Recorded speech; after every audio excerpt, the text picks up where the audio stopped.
I saw an opportunity because you could stream all day. And so what I started doing on my charters was we just mounted a camera up top, and I thought it was kind of cool. I would tell my customers, hey, I'm going to record today. I wasn't doing it for like even thinking of a business out of this. I was like, I'm just going to record the day.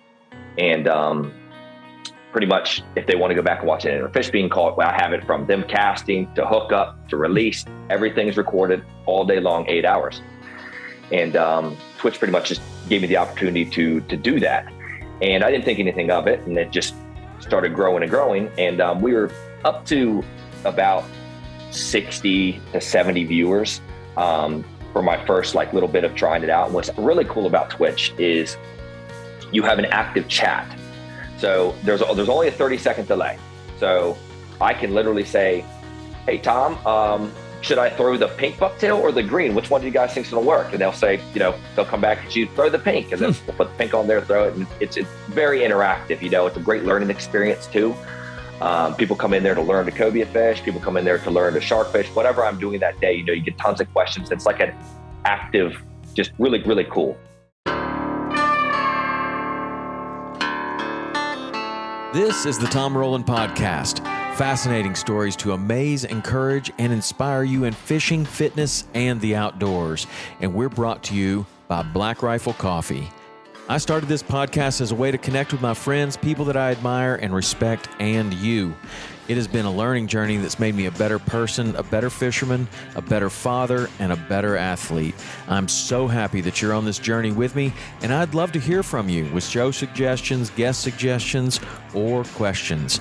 The best way to get a hold of me is through text. You can text 305-930-7346 for the fastest response, but if you prefer to email, you can send that to podcast@saltwaterexperience.com. That's a dedicated email address just for the show. If you like this show, you can show your support by posting about it on social media and tagging me. Text the link to a couple of friends that may also enjoy it, and subscribe and leave a 5-star review if you feel like I've earned it. The website is tomrowlandpodcast.com, and that is where everything lives. All past shows, you can go and listen to any show. You can look up all the different shows that we've done, both the How To Tuesdays, the full links, and the physical Fridays. They all live on tomrowlandpodcast.com. And the social media is Tom_Rowland, ROWLAND, on Instagram, or you can go to our big account, Saltwater_Experience. I hope to hear from you soon. So now let's get on to today's show. I'm Austin Hayne, and this is a Tom Rowland podcast. Austin, how you doing, man? I'm good, man. How you doing? I'm good. What have you been fishing for lately? Well, actually, I just got back from Virginia. I was up there for about the last 2 weeks doing cobias, redfish, and doing actually some sheep's head. Got back down to Florida 3 days ago and just been out there. We caught some kings yesterday, sharks, bonitas, just really anything out there. Yeah. What about the Virginia fishing? How's that been for you? Virginia fishing's good. It's good for about 5 months. So it's in the off season, it's terrible, but when you can get there at the right time, it's some of the best fishing, I think, in the entire East Coast, especially for certain species like cobias, redfish, sheep's head. That cobia fishing has gotten really, really popular in that area. Have you seen a big uptick in the number of boats and fishermen out there? Oh, unbelievable amounts now. Yeah, I started, I think around by boat 2012, and I fished a bridge up there. It's Chesapeake Bay Bridge Tunnel, and we used to be upset, like, oh man, someone's on the bridge. It's going to be a bad day if you had one boat on that bridge. And now, 2021, 2022, you get out there and you have to get a line. I mean, there's a boat on every single pylon. It almost doubles every single year. It's pretty incredible. Wow. And so how do you deal with that? Like when it's always interesting when you have something like that where you're used to seeing one boat or no boats there, and then that spot becomes well known and you're seeing more and more. Some spots can take it, and you end up seeing that some spots can handle much, much, much more pressure than you ever thought that they could. I mean, you were thinking like one boat. would mess you up. How has it been in a situation like that? Is that, do you feel like it's able to sustain the pressure, or is it become a problem? Or Gotcha. So on structure, well, the cool thing about Virginia is you have multiple ways to catch gobies. They come into the bay and they kind of spread out. Our bay is absolutely massive. The Chesapeake Bay is huge. So for structure, it does become difficult. Like if you're fishing the bridge or if you're fishing buoys, there's only so many pylons. There's only so many buoys. The way you kind of adapt to that is look for bait balls or whatever. You just have to pretty much get yourself away from the boats, because a lot of our cobies are just free swimmers. Mm-hmm. That's kind of what saved us from the boats, is you can just find them in the middle of nowhere some days. And you can just kind of get yourself away from that. But honestly, as for structure fishing, talking about the bridge and stuff, it's very, very tough to get a spot on there. It's just, it gets overfished. And then not only is it the amount of fish that are on the bridge, it's the people who just constantly having boat pressure on it, just the whitewash from their boat, because you're always moving. So even if a guy's not catching the fish, the guy ahead of you can be causing this fish to sink down, mm-hmm. or spook them or anything like that. So structure does become very, very, very difficult with a lot of boat pressure. But as for the open water, you can always try to kind of find your own area. So that's what I usually have to do to still get on fish now in the last few years. Yeah. In the Keys, we fish cobia a lot of different ways and with a lot of different baits mm-hmm. and stuff like that. What's the predominant way that people are targeting them up there, with live bait or lures, or what do you normally, or what do most people normally do in the bay? So most of our fishing is sight casting. Are you still there? Sorry, yeah, my cool. Getting a call. Most of our fishing is sight casting up there, and that's what the drive to do it is. I mean, as a fisherman, seeing the fish and actively making the cast is the most fun. Yeah. And that's pretty much what everybody does. There is bottom fishing, and that's kind of like an old school technique. But sight fishing is pretty much what everybody does, and you just get a tower, you ride around, and the cool thing is you're seeing just life out there at all times. So you're always actively doing something. You're not really waiting for a rod to move. So that's pretty much the number one technique that everybody uses. Just because traditional waiting for the bite, gets old, and there's a new way to do it, and that sight casting is definitely. I mean, there's tower boats as far as you can see out there. Mm-hmm. So, and what are you throwing at them? So that's another thing that's pretty interesting. You talk about the amount of boats. This is so I never thought that fish could really learn, right? So back in 2013, 2014, when I was getting my name in the game of cobia fishing, we used to throw bucktails, just little 1.5 to 2 ounce jigs. That's what we let off with, no matter the size of the fish. You throw an artificial lure. So probably 2016, they started getting really, really weird on the jigs. And then you had to start throwing live eels. And I hate eels. They're a pain. They're really hard to rig. They ball up on you. They're nasty. They're kind of pricey.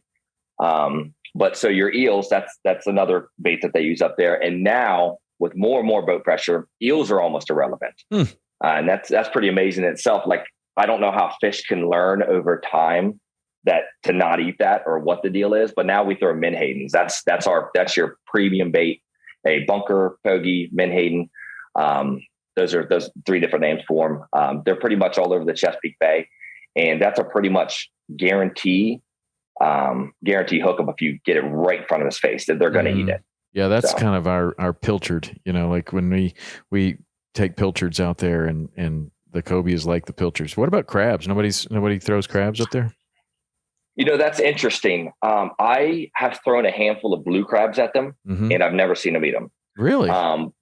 It's crazy. And what's really odd about it is every cobia you open up has some sort of crab in their stomach. Mm-hmm. They're called crab eaters, like an old name for them from the old guys is like, I got a crab eater, and that's what they called cobia, ling, cobia, crab eater, but they definitely eat them in the Keys. Like, they definitely eat them. We'll be permit fishing or whatever, and you see cobia, you throw your crab in front of them, they eat it every time.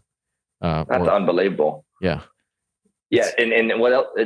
We bottom fish here for redfish, mm-hmm. And we use crabs. we'll burn the reds up. We use half crabs or whole crabs on the bottom on the same shoals that the cobias are on. And I used to run charters for months over there, and months a year, and never caught a cobia on a crab. Really? Never. Strangest thing. Yeah, it is strange because, you would think, I mean, it's definitely within their diet, but you have them out there and they're not eating them. Maybe it could be a size thing with the crab. Maybe, I don't know what size you're using for the redfish or not, but I mean, we're throwing like permit crabs to them, like a size of a $50 or something, like small crabs. And they definitely like them. But then the other thing is we don't really have, to my knowledge, the presence of eels in our water. But if you throw like a long soft plastic that resembles an eel, they love that. Like they just go for that like crazy. Like, so I don't know. They're obviously looking for things. They're a migratory fish. They're encountering all these different things in different areas, but I don't know. It's funny that you don't catch them on crabs up there. Well, we don't. And I was going to say, it's kind of a confidence thing. I'm not going to say they won't eat a crab. Right. You throw a crab one time and he doesn't eat it. You're like, I'm not throwing any more crabs that day. Yes. So I've probably thrown a dozen. It's not like I do it often because I know, like I said, I know the menhaden is going to work. Mm-hmm. And you talk about the eels. I'm not too sure. I don't think we have eels in our bay either. I've never seen an eel in a cobia stomach. And I think where do you get your eels? Where do the eels come from? Like that you're using for bait if they're not present in the water?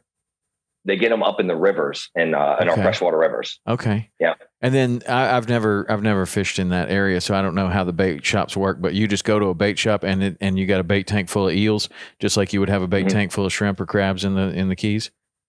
Yep. And they sounds like a pretty nightmare. Much immortal. Oh my goodness. I don't like the idea of eels. Like, I mean, I don't know. I don't know why, because when I was a kid, we fished with worms all the time, and they're like a small eel kind of. But eels are terrifying. Yeah, I know they seem to be. They're slimy. They're slimy. They always ball up on you. You hook them, they instantly go into a knot on your line. They're pretty much the worst bait fish you could possibly imagine. But they are immortal. They cannot die. They actually give them to you at the tackle shop in a plastic bag, and you put them in your car. You drive to the boat, and they're still kicking as frisky as can be, and you can put them on the hook and they're good to go. Wow. And even in the presence of saltwater, like if you're getting saltwater in your live wells and oh yeah, you're out in pure saltwater, it doesn't seem to make any difference to a fish that's just came from freshwater. There's no acclimation phase. There's nothing. Nothing. They stay in my live bait traps for years. So they're crazy creature. Yeah. Well, I don't think I want to fish with them personally, but I would like to see, a cobia attack one day. Like it seems like that's a pretty cool bite. Like when you do present that properly in front of a cobia and they just smash the crap out of it, that would be pretty cool, I think. The reason why they eat the eels is, as I see this a lot, if people cast the eel, and the reason why is it goes down. Mm-hmm. The second you stop, the eel just kicks to the bottom. And one thing I've noticed on cobias is when the bait drops, that's what they want. As opposed to, I mean, I know they'll eat it kind of like just on the surface too, but the second the bait drops, cobias get all over it. And those eels, the second they get in the water, they dive straight down. Do you have triple tail up there? Very few. But you fish them in Florida, right? When you're down in Florida? Yes. Because they do the same thing. Like when you throw a live shrimp or a soft plastic or whatever you're throwing to a triple tail, they're kind of hesitant on the surface, and there you'll get bites. But if you just let that thing drop, they'll fall out of sight. You're like, well, I don't know. It seems like he's on it, and then pow, they eat it. Then it seems like the same kind of a trigger for the triple tail was what you're talking about for the cobia. As soon as that thing starts dropping, then I don't know. Maybe they feel they're not right up on the surface anymore. But it doesn't seem to bother either a cobia or a triple tail that much because they hang out on the surface lots of times. But I don't know. It's kind of interesting when you're talking about how fish learn like that. You see that in the bass world very often. Like, for example, the chatterbait. Like there's it's like a jig, and it's got for anybody that doesn't know what it is, it's like a jig and it's got like a blade in front of it. So it's kind of like a hybrid between a spinnerbait kind of thing and maybe a spoon and a jig kind of all together in one. And all of a sudden they started using it in the bass world, and it was working really good. And then, for a while, you're just throwing chatterbaits and catching whatever, or those guys were. But then the fish get onto it. But they're getting onto it in places where it's not like, I don't know, like people are fishing a certain bait in certain lakes in certain areas, but then in other lakes and other areas where they've never been seen before, they don't really like them that much anymore. It's a really weird thing that they could learn. And how could that ever be possible that a fish in a different lake with a different, that hasn't seen this much just decides that they don't want to eat that anymore either? I've got a belief on so cobia fishing wasn't popular, like I was saying, years ago. I mean, people still fish for them, but not like it is now. Mm-hmm. I was thinking that it's possible that we took out those fish that are dialed into the bucktails, that are just kind of like the ones that just are aggressive on everything, and we've just wiped those out. And now the smarter ones survive and they're breeding. And I know that probably sounds crazy, but also, like you said, I never in my life thought you could see a fish just learn to not eat something. Mm-hmm. It's amazing. Yeah. Well, I mean, if that's what people are throwing, and then they see enough of them, and if they, one of those things comes in front of them and they don't eat it, and there's a boat. Okay. That happens enough times. Then they're like, well, every time we see that thing, there's something else that's going wrong, or cousin Bob over here gets yanked out of the water by a big hook. I don't know. They do seem to learn, though. I don't know that we give them enough. I don't know that we give them enough credit in a lot of ways that a fish can learn. And then in other ways, I think we give them too much credit. Like, well, they have a brain like we do, and they're reasoning and they're thinking all of these things. I think it might be like, like with the push pull of the way that we fish in the Keys with the push pull, every time they hear that sound of that push pull clicking the bottom, the next thing you know, something scary happens, right? Like a cast comes in, or the boat kind of bumps them, or you actually run over them, or something happens. And it's like, you just have to hear that a few times. I mean, how many times do they have to see a bird shadow go over their head before they're like, oh, that thing's coming to get me? Like, I got to get out of here, right? I don't know. I don't think they reason like we do, but I don't think that we give them enough credit that it only takes a couple of times for a negative impulse to show them that just stay away from that thing, whatever that is. Next time you see it, stay away from it. Right. So if that's a bucktail jig, if it's a boat, if it's a diver, if it's whatever, I don't know. Definitely possible. Well, it seems to happen. I don't know. I don't know that we'll ever understand the mechanism behind it, but in a lot of ways we give them way too much credit. In other ways we don't give them enough. That's my opinion. Yeah.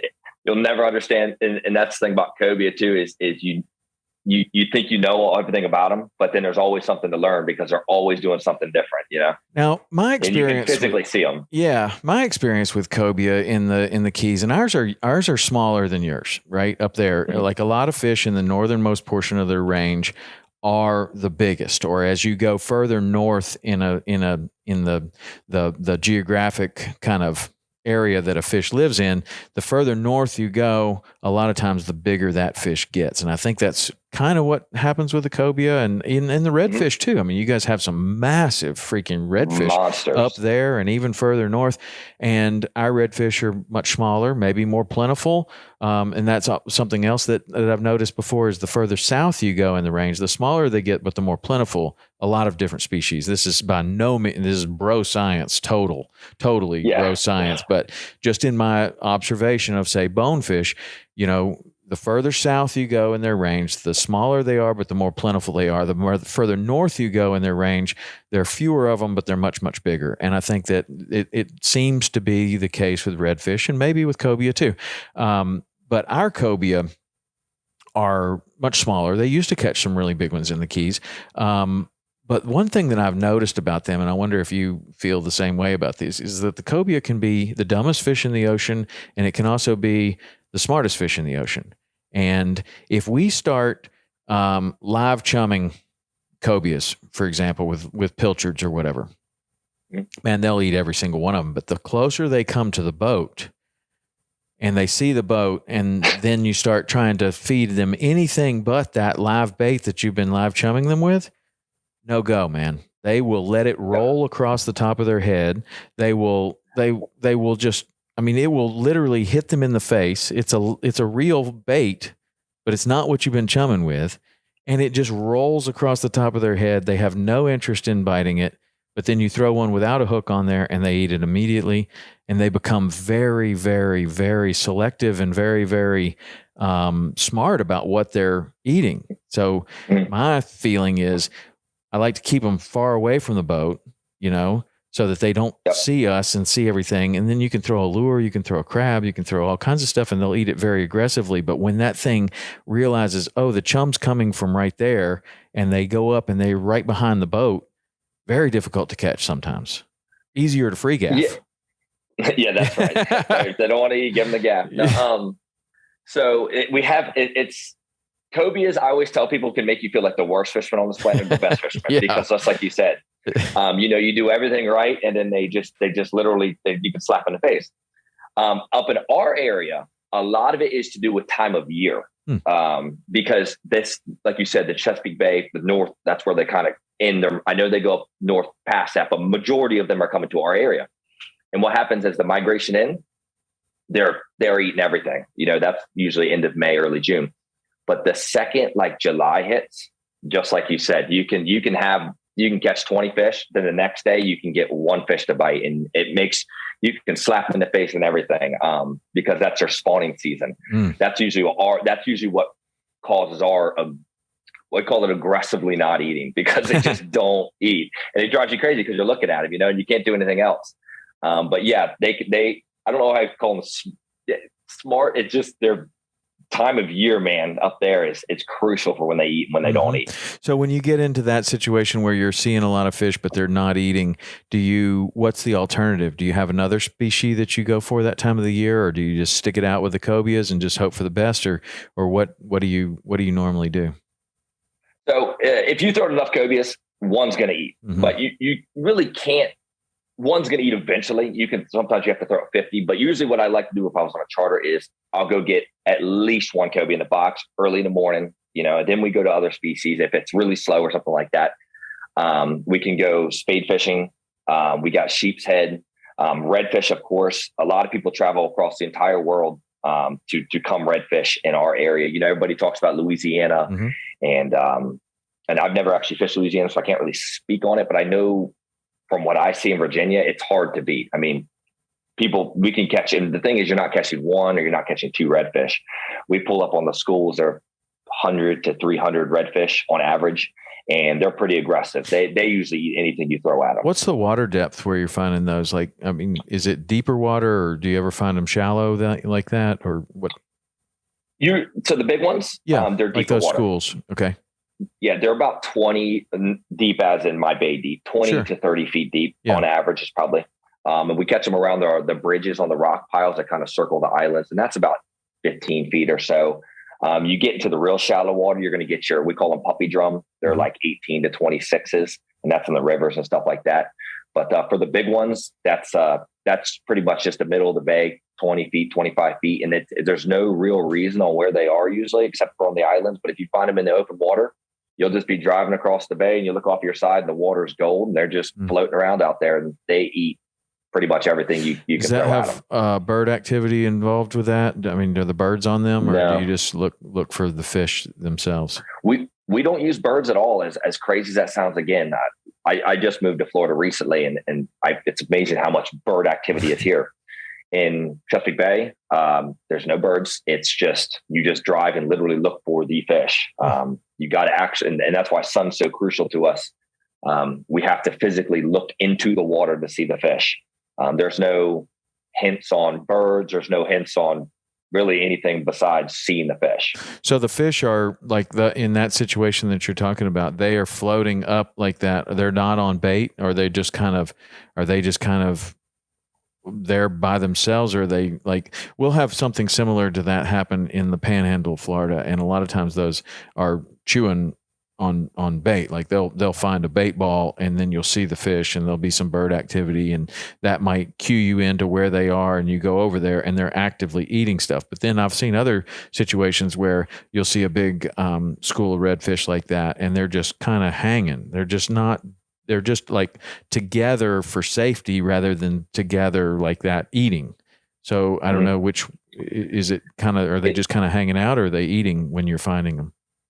It's just they're hanging out. Yeah. I think I've only actively seen maybe 3 redfish schools like eating. And they weren't actually eating when I found them. I was just sat on the school for so long that eventually a bunker school would come through and they'd explode on it or something like that. But no, every time you see them, they're just floating around out there. Yeah, that's I don't know if cool. it's a spawning thing or what the deal is, but they just, and I mean, they will hang out. If you don't have, yet again, comes back to boats. If you can stay on that school and you know, it's a lot of shifting and don't want to spook them or anything like that, they'll float around in the same area for hours and you can catch every single one out of that school. It's really cool. And then those fish are really big. Are they like, what's the average size of a fish, you know, in one of those schools like that versus the puppy drum that you're talking about up in the river? If you find them in the open water, sometimes you'll get some smaller ones on the islands. They're a smaller one as in like 36 to 38. The ones in the open water, they're all pretty jumbo. They're between 46 and 48 on average. Wow. We'll get them up to 57, 56 consistently. So a fish that's jumbos. 50 some odd inches, 55 inches, what does that weigh in your area?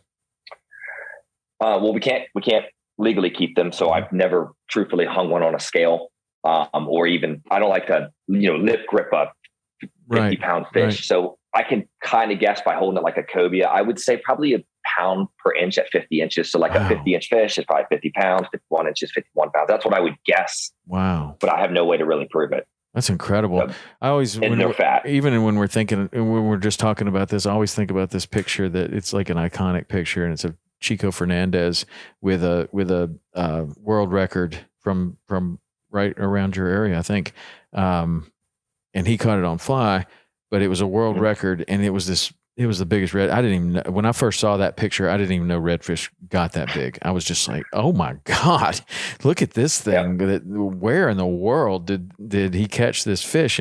And I guess he got on that pretty early, but I mean, that was back in probably the 60s or maybe even the 70s that he caught that big fish. But I can picture that in my head right now as we're talking about that. It's just this massive redfish that we get them big. Yeah, it seems that way. That's super cool, man. And then tell me about the spade fish and how you do it up there, because I've done that a couple times before, and it's an interesting way that we did it. I'm wondering how you do it. So the spade fishing it's really good for customers and kids. If you have kids, it is like, I mean, it's perfect. So what we do is just a little float, kind of like bass fishing, just a little float, 15-pound fluorocarbon to a little small, like number 2 circle hook, just depending on the size of the spade fish.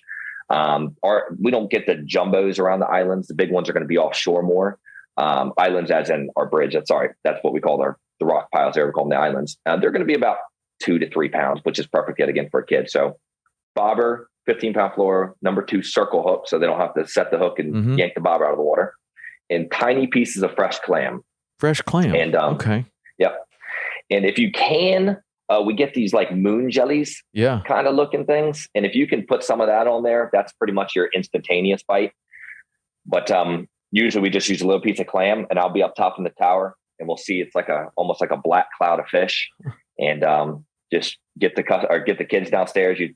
If they can't cast it, you throw it in there and let them just hold tight, and the rod bends, and circle hook sets it on themselves, and they have a blast, man. That's cool. And for kids, that's a cool looking fish too. Like it's got stripes on it. It's really, really cool. The way we did it before was in South Carolina. The first time that anyone had ever, we have spade fish in the Keys, and I've seen them before, and they're around, like if you're snorkeling and stuff, but I don't know of anyone that targets them. And so we were in South Carolina, and one of my client friends was up there, and he had a boat in South Carolina, and he's like, you should bring your kids out here and we'll go spade fishing. And we did. And so this was, talk about the best thing for kids. So the first thing we did was net all these jellyfish. right? Which aren't really a stinging jellyfish. Like, I don't know, maybe they sting you a little bit, but they didn't sting bad. Like they weren't like a zipper, where you're like, oh shit. So we dip net all these jellyfish. He starts cutting them up into pieces, throws the pieces out there. There's spadefish all over. Just like you say, you take a little piece of that and put it out there, and we caught tons of them. But the whole experience was awesome for kids. Like, first of all, they're catching jellyfish. That's super cool. Then they're looking at these jellyfish, and I don't know. I just remember that very, very fondly. And then thinking, man, we could probably do this in the Keys somehow of catching these. I don't know. We probably don't, because there's just a lot of other things to fish for. But it's a great experience. That's super cool. Does anybody eat the spadefish? Do you eat them? I have eaten them. They're not. I wouldn't say they're the best. I mean, they're definitely not bad. I have customers that come on the boat and actually want to eat them. They just got like a darker colored meat to them. It's not like a bright white, like a sheep's head or something like that. But I mean, they're definitely edible, but I wouldn't say they're the best out there. But right. But a good experience. That's a cool experience for the kids. So they're eating clams normally. Is that is that in their diet, or they just love it? I think they just really feed off I know they eat a lot of jellyfish, and they usually spit up like a bunch of shells. So I guess they're eating barnacles. I'm not a spadefish expert. Yeah, I just go in there, throw the clam, and get it done. Wow, I mean, it's a cool species to have, as something that you could go do. Like just from my perspective, I've caught all kinds of fish, and that was one of my favorite days I've ever spent. Was doing that, because it was new to me, and we had never done it before. I had never thought about using jellyfish for bait like that. And my kids are dip netting them, and we're having this amazing time. It was super fun. It really was. It was really, really a good time. I mean, we could have been catching bluegill, right? Like, it didn't matter. Yeah. The rod was constantly bent. The fish that came up was cool looking. The way that we, what we were using for bait was cool and unique and new. And I don't know, it was just really, really one of my favorite things. And this particular person that he's passed on now, but he had been coming to the Keys, and he was really interested in learning how to permit fish. And so I was teaching him how to do that, and then he turns and teaches us all how to do this spade fish. I don't know, the whole day was just an awesome experience, really. So yeah, they're a good time. And they, like you said, constant action. That's what's good about it for kids. Yeah, for sure. If you're ever having a slow day, go throw the clam out. Let them up.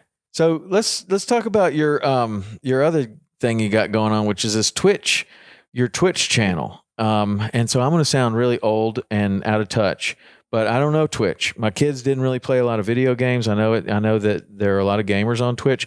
And I know that it's very, very popular, but I don't know that platform. I don't get on Twitch. I don't know much about it. So tell us about how and why you found yourself an audience on Twitch for your fishing show, because it's pretty cool. And I looked, and you get views, man. You're like, there's people over there watching.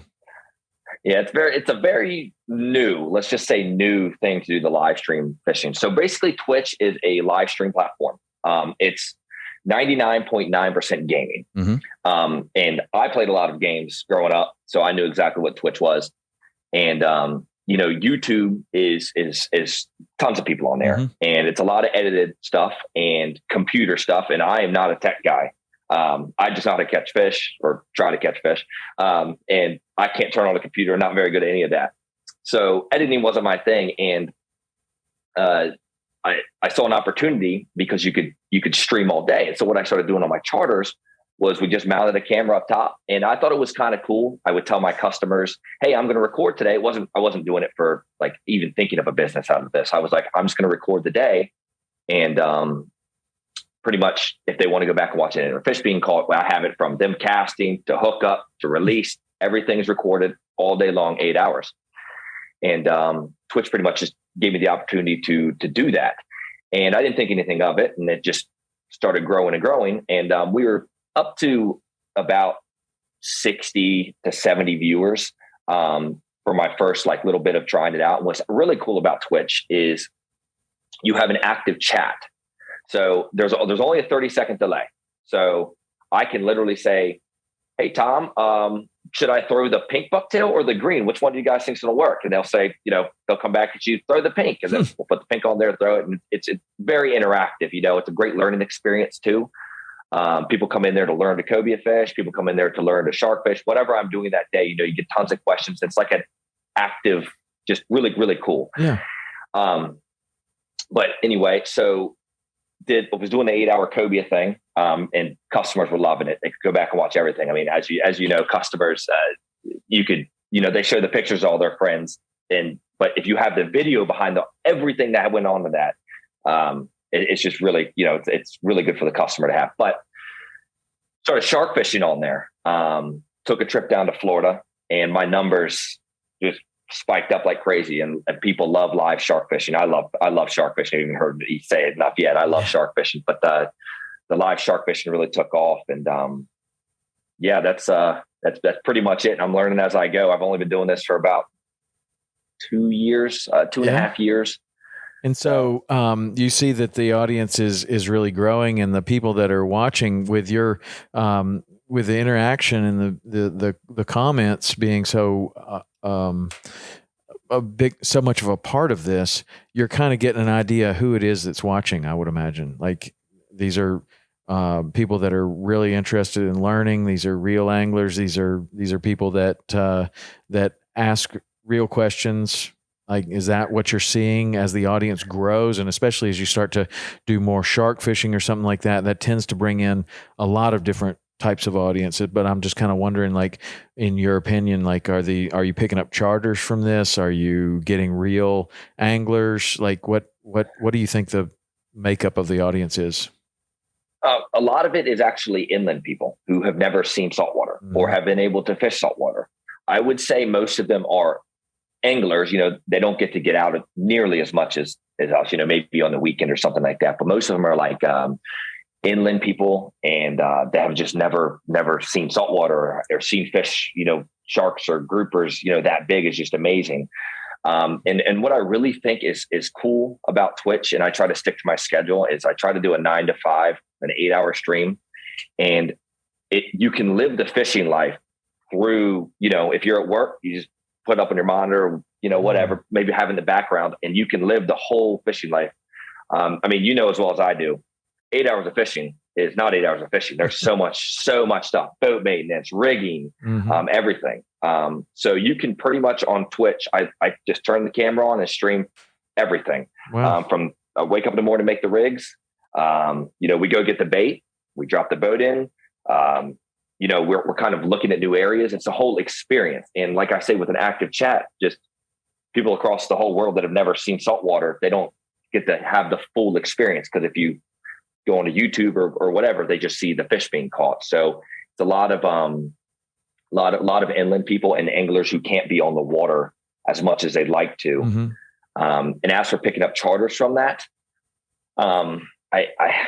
it's still a lot of the same return guys. But I have picked up quite a few from the stream, but it's a lot of, I've had my return customers for years. So, it's usually them coming right back to it. So what about, the question that pops in my mind is you're recording everything. You're recording, your thoughts about, well, let's head over to this spot. This spot's too busy. Let's go over here. So obviously any other guide, any other angler in your area can be watching, seeing what your thought process is, seeing exactly where you're going.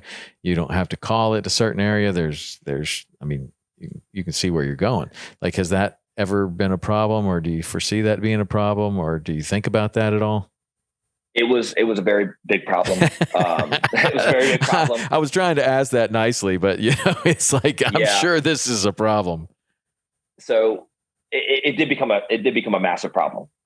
Especially when in the summertime, like I say, you can only fish 5 months in Virginia. So I fish there, and then I come down here in Florida. I don't really have as bad of an issue. Just because I'm usually I'm just out there just fishing, having a good time. I'm just catching sharks and groupers and, whatever big, trying to get the wow factor out of the stream. So people usually don't follow the groupers and the sharks, but as in Virginia, especially when fish were on structure, like I was talking about, so let's say we find cobias on the bridge and we have it all to ourselves and you have this camera running. I would say most times in that situation, I do drop my stream. out of respect to my customers, they're paying me direct money. I've got to make sure that they get their fish. Sure. And, chat's pretty understanding of it. I'll just be like, hey guys, I got to get to work here. I got to turn off the camera and we got to get these guys on some fish. But yes, it definitely happens, and it definitely has caused issues. But I've kind of gotten around it because I just turn off the camera if I need to. Mm-hmm. So what kind of camera do you use on this thing? One that's obviously got to be connected to the internet, right? Somehow?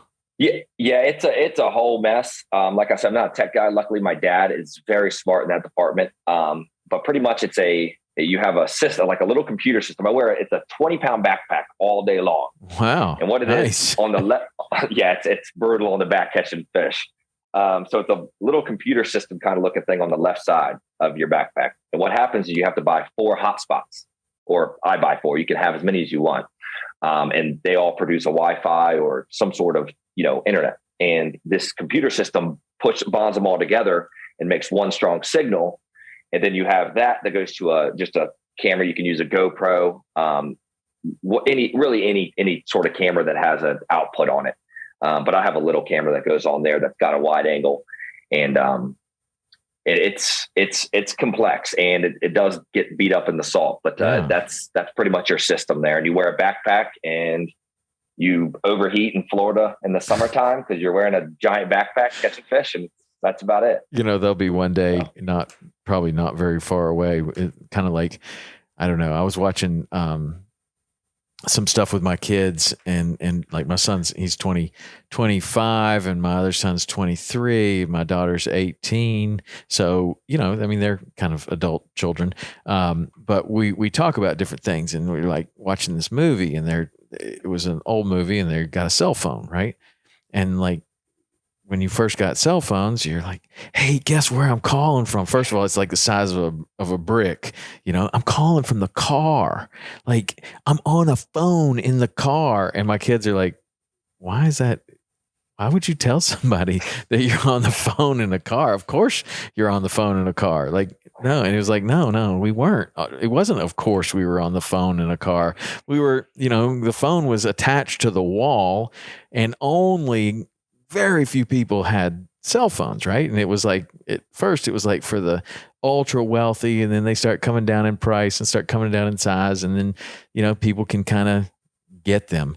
There will be a day not very far from now where you're like, see a picture of yourself with this backpack and this stuff that you've got. And you're like, can you believe that I was fishing all day, every day with this freaking backpack on? Look, and now all we need is this little thing that we put in our eyeball, and we can do the same thing, or like this pair of glasses that we wear, and that's all you need. I mean, you'll see that we'll all see that the technology will get lighter, faster, smaller. Everything will happen. But it's funny because, right now, probably a 20-pound backpack and a little thing you wear on your hip, that's super, super high tech, where, give it 10 years and it'll be, but go back 10 years and it was probably completely impossible to be doing what you're doing.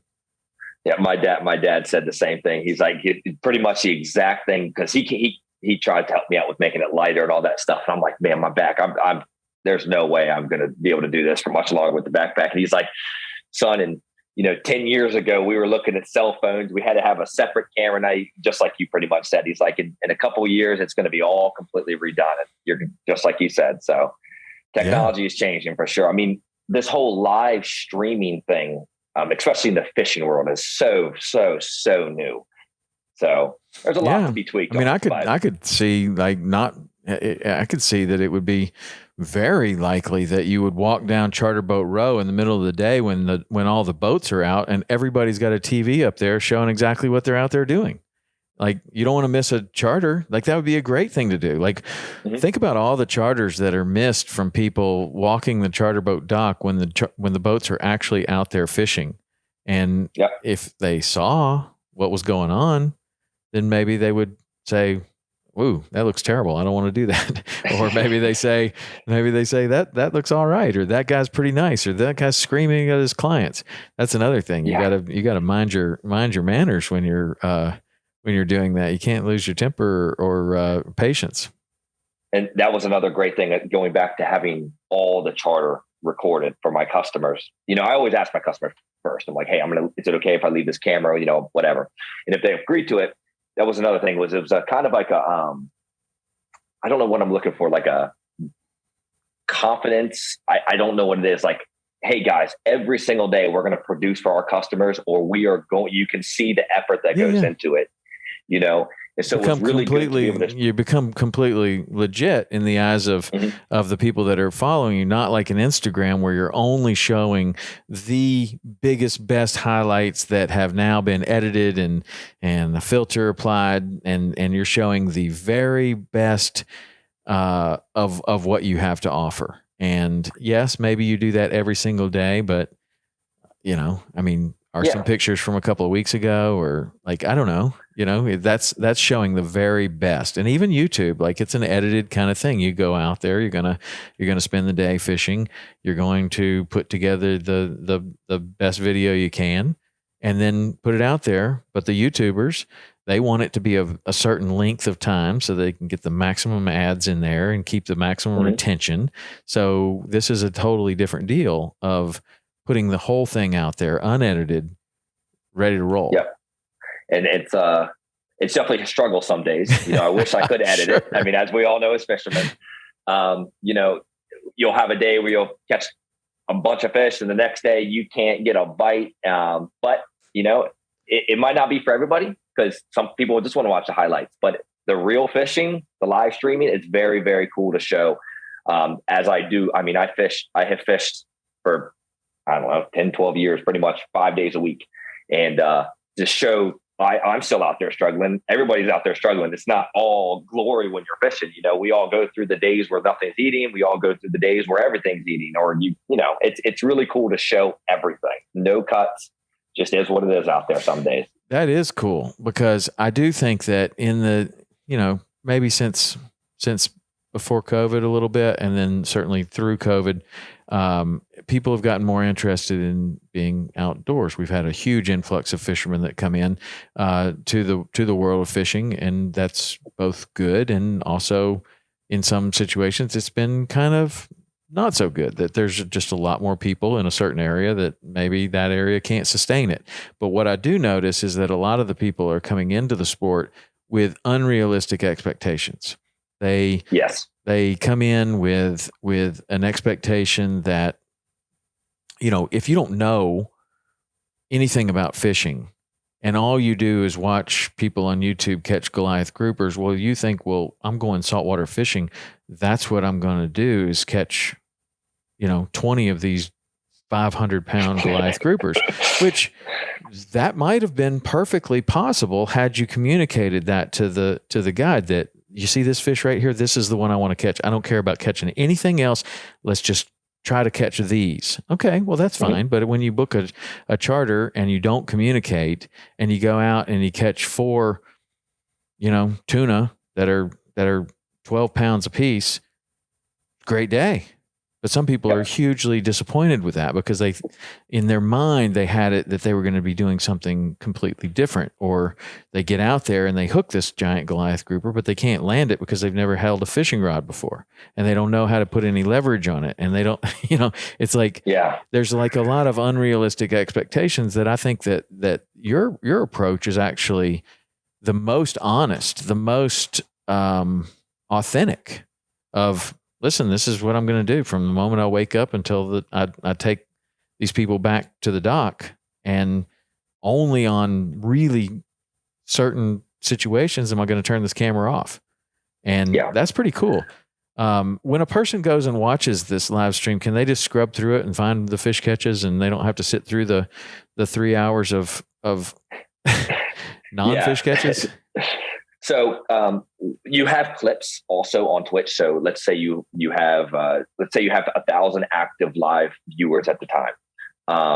All of those viewers, at any moment, they can clip something. Pretty much means they could take a 30-second window up to 1 minute window of that. They're called clips, and we have people in our channel that do it pretty consistently. And like I say, 1,000 people can do it. But what'll happen is the good clips, people start viewing them, and they start getting higher and higher up on the list.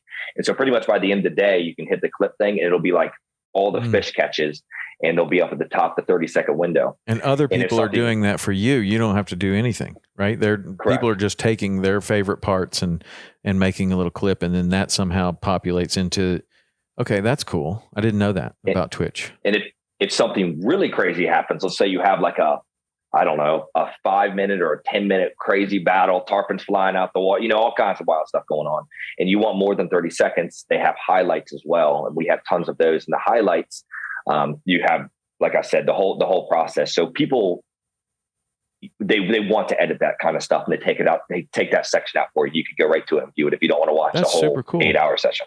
That's super cool. I've always thought that would be, I thought that was missing from YouTube. Is that, if you like this, you could easily you could clip it and then use it the way you want to, right? Just like you can repost an Instagram. It's like, this is super cool. I'm gonna throw it on my story, right? Or you could do this. So like if somebody sees something, it just seems like that would be a good way for, like, on YouTube to just cut that and just be able to use it on your social media. I know that there's all kinds of rights and stuff that are involved in that. And some people are not going to be down with that. But if you're trying to get your message out there as much as possible, if you like allow other people to edit instead of you having to do it. Yeah, it's even easier. Yeah. I mean, that's how things go viral, right? Like, people share, or they forward, or they like, or they do whatever, and things start, it starts to build and build and build. And then the next thing you know, it's lots of people are seeing it. Yeah. That's just pretty much that's the only way any fisherman even figures out what Twitch is. Nobody knows what Twitch is, right? Like, you think of fishing, you think of YouTube. And so, like you said, when people start clipping, they start getting shared and viral and all that kind of stuff. That's pretty much our only way to expose, that there's even fishing on Twitch. Somebody will be like, Twitch, that's a gaming site. And then they see like a crazy fishing video. So yeah, definitely that's the way to go. That's cool. So do you see in the future that you'll be able to use like multiple cameras, or you'll be able to use, a 360 camera or a different kind of camera, or, you'll have a camera for close-ups. You'll have a camera that's got the whole boat. I don't know. What do you see as the future for improving the broadcast for your audience? I've done the multiple camera thing. I used to have a little switch. I would have one mounted in the back. I'd have one mounted in the tower, and I'd have one mounted in the water. Or I'm sorry, off the bow. And I could pop any of them off also and point them to the water if I needed to. But the multiple camera thing is cool for sure. But a lot of people like the first person perspective of the camera being on the shoulder. The rod right here, the drags get peeled off right in front of them. They like the first person, especially like releasing the big sharks and the groupers. You got to lean over the side of the boat. It's like right in the face of the grouper, and it kind of gives them that experience. I have learned that over time. Some days, third person, if we're kind of having a slow bite and people want to watch rod tips, you just got lines out the back and you just want to wait for the bite, or hang the backpack or put the camera back there and have it backwards. But as for multiple cameras, I can do that with one pretty much. But I do have a drone that I live stream with, which is absolutely the coolest thing. That's my favorite thing to do is use the drone. You're in the Keys. You got that clean water. I was just down there about a month ago. And all I like to do, man, I just like to fly the drone around, and it gets live streamed right to, that's cool. They can actually watch the drone live. And usually what we're doing is kind of hunting for, hot areas. You put the drone up, you fly to the flat. If there's nothing there, then you just go to the next flat with the drone. It's kind of cheat code, honestly, but that's a cool camera perspective. I also have a underwater camera that I use occasionally, but it's kind of shaky when I'm trying to hold it and hold the backpack. It gets kind of shaky, but the underwater camera is another way we do it. So is that hardwired? Because with the GoPros and stuff like that, we lose Wi-Fi when we're trying to do that. If it's like wirelessly connected to a monitor or anything like that, it gets under the water more than 6 inches and it's gone. So I guess it would have to be hardwired. Yeah, it's directly HDMI to it. And that's what I'm saying. You got to hold all kinds of stuff. So that's kind of a pain. The drone's the best way to go. And honestly, with the whole live streaming thing, there's something that a lot of people don't think about is your live streaming. So you are limited to where you can go. I'm usually stuck within about 4 to 5 miles off the beach, anywhere I go. So luckily cobias are inshore. Most of East Coast Florida where I'm at right now is pretty deep water close. But, I was just in Carolina when I went up to Virginia. We did some offshore fishing, couldn't stream it. So that's kind of very limiting, especially when there's a bite, just 10 miles out. All we got to do is get there. So that kind of drives you crazy. Talk about the Wi-Fi disconnecting. So that's probably the biggest pain of streaming is being limited to certain areas. Man, I'm just thinking about, as a fishing guide, you got a couple of customers in the boat, you're throwing the cast net, you're trying to untangle knots, you're trying to to keep the boat where it's supposed to be. The wind's blowing you all over the place. I mean, people would they would always say things like, "You're like a one-armed paper hanger out here, by yourself." and now I'm thinking, I'm envisioning you with this, with the backpack and the camera on, and you're trying to stay within Wi-Fi zone, and you're trying to manage your customers, and you're untangling knots. And I mean, talk about busy, man. That is just unbelievable. It's like you would like almost to have somebody else out there with you. Maybe that's the next thing, is kind of have a production assistant or somebody that at least is able to wear that backpack, or I don't know. Yeah. What would if you were to blue sky it and you could have somebody like that, or I don't know if that's even something that you would want, or is it better as a one-man operation? Well, okay. So right now I'm not really, I don't charter too much in the wintertime. I do it pretty much in the summertime for the cobias, the redfish, in Virginia. Ideally, of course, another cameraman would be unbelievable. I can't even think about how amazing that would be. But going back to the customers, when I'm taking out charters, I don't look at the limitations of Wi-Fi. If the fish are 5 miles or 10 miles, we're going 10 miles. I mean, I just, like I say, when people are on your boat to catch fish, the stream it's secondary when you have customers, obviously. Usually if it gets chaotic, like you just said, of lines tangled up and wind blowing you everywhere, I'll hang the backpack up. I have a couple holders where I can actually set it and it goes third person. So that's usually what I do in those situations.